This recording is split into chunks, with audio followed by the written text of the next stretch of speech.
वकफ़ा वसलामुन अला इबादिहिल्लज़ीन इस्तफ़ा अम्मा बाद।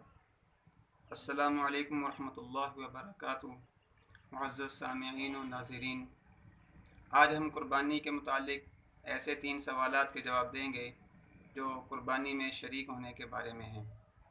पहला सवाल ये है कि बकरा, बैल, ऊँट, इनमें कितने आदमी शरीक हो सकते हैं, यानी कितने आदमी मिलकर कुर्बानी कर सकते हैं। जवाब ये है कि बकरा, बकरी, भेड़, दुम्बा वग़ैरह, इनमें तो सिर्फ़ एक आदमी ही कुर्बानी कर सकते हैं, और इसके अलावा गाय, बैल, भैंस, कट्टा, ऊँट, इनमें एक से ज़्यादा आदमी भी शरीक हो सकते हैं, 1 से लेकर 7 तक। 2, 3, 4, 5, 6, 7 इतने अफराद इसमें शरीक हो सकते हैं। लेकिन अगर बड़े जानवर में 1 से ज़्यादा अफराद शरीक हों तो उसके लिए शर्त यह है कि किसी का हिस्सा भी 7वें हिस्से से कम ना हो। यानी अगर मिसाल के तौर पर 8 आदमी शरीक हो गए, अब ज़ाहिर है कि 6 आदमियों को तो पूरा पूरा हिस्सा है और 2 आदमियों का आधा आधा, तो लिहाजा ये कुर्बानी अदा नहीं होगी बल्कि सबकी कुर्बानी ज़ाया हो जाएगी। इसलिए ज़्यादा से ज़्यादा 7 अफराद बड़े जानवर में शरीक हो सकते हैं। दूसरा सवाल ये है कि अगर गाय वग़ैरह में 1 से ज़्यादा अफराद शरीक हों तो क्या ज़िबा के वक़्त सबका नाम लेना या सबका छुरी पर हाथ रखना ज़रूरी है। जवाब यह है कि सबका नाम लेना या छुरी पर हाथ रखना कोई ज़रूरी नहीं है। हाँ, इतना है कि ज़िबा करने वाला जब ज़िबा की नीयत करे तो उसमें उन सब लोगों का ख्याल कर ले कि जिन जिन का उसमें हिस्सा है, जो जो अफराद उस जानवर में शरीक हैं, उनकी भी वो नीयत कर ले कि ये कुर्बानी उनकी तरफ से भी है।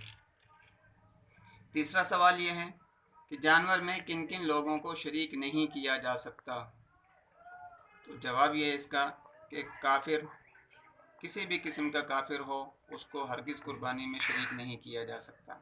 इसी तरह ऐसा शख्स जिसकी गालिब कमाई हराम हो, देख लिया जाए कि उसके ज़राए कैसे हैं, ज़राए आमदनी हलाल है या हराम। अगर उसकी गालिब कमाई हराम है तो उसको भी कुर्बानी में शरीक नहीं किया जा सकता। अगर किया जाएगा तो सबकी कुर्बानी ज़ाया हो जाएगी। या इसी तरह ऐसा फासिदुल अक़ीदा शख्स कि जिसका अक़ीदा कुफ़र की हदों तक पहुँच रहा हो, कुफ़र को छू रहा हो, तो ऐसे शख्स को भी कुर्बानी में शरीक करना ये जायज़ नहीं है। और ऐसे शख्स को अगर कुर्बानी में शरीक किया गया तो सबकी कुर्बानी ज़ाया हो जाएगी। और इसी तरह वो शख्स कि जिसकी महज गोश्त खाने की नीयत हो, क़ुर्बत की, यानी अल्लाह तबारक व तआला की रज़ा की, अल्लाह के लिए कुर्बानी करने की नीयत ना हो बल्कि महज गोश्त खाने की नीयत हो, तो ऐसे आदमी को भी अगर शरीक कर लिया तो बाकी सब शुरका की कुर्बानी भी ज़ाया हो जाएगी। इसलिए दूसरों को जानवर में शरीक करते हुए इस बात का ख़ास तौर पर लिहाज रखना चाहिए कि वो कोई ऐसा शख्स ना हो जिसका अक़ीदा बिल्कुल ख़राब हो, कुफ़र की हदों तक पहुँच रहा हो, या ऐसा शख्स ना हो कि जिसकी गालिब कमाई हराम हो, या ऐसा शख्स ना हो कि जिसकी नीयत सिर्फ़ गोश्त खाने की हो, कुर्बानी करने की ना हो।